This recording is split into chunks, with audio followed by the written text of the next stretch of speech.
រាងស្រាងមេឃនៅងងឹតស្រោចចេញពីផ្ទះស្ពាយកាបបចាស់បាញ់ជ្រៀតឡើងឡានស៊ូអិតស្រាកស្រានព្រោះផ្ទះនៅឆ្ងាយទួលំបាកម្ដេចក្ដីក៏មិននឿយណាយប្រាក់ខែតិចតួចចំណៃមិនគ្រប់ស្រ័យទៀមទាគេថាយើងក្រុមប្រឆាំងសង្ឃឹមថ្ងៃមួយជីវិតនឹងល្អទោះហត់ទោះឈឺក៏មិនហ៊ានឈប់ជីវិតកម្មករអើយ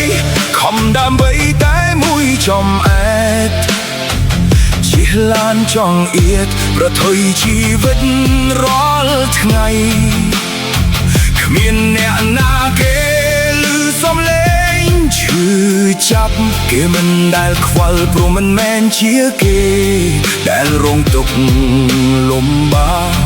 ថ្ងៃនេះមានអ្នកទៅតែមិនបានត្រឡប់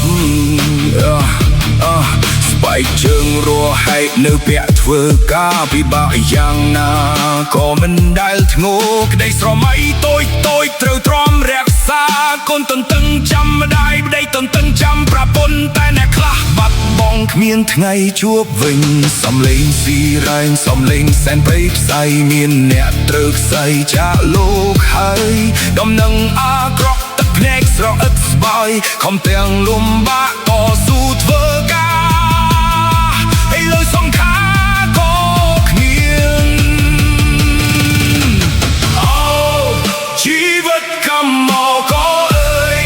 ខំដើម្បីតែមួយចំអែតជិះឡានចង់អៀតប្រថុយជីវិតរាល់ថ្ងៃ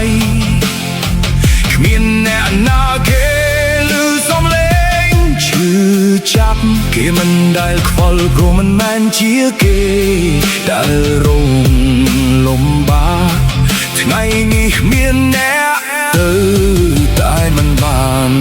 ត្រឡប់ជីវិតកម្មករអើយខំដើម្បីតែមួយចំអែតជិះឡានចង់អៀតប្រថុយជីវិតរាល់ថ្ងៃគ្មានអ្នកណាគេ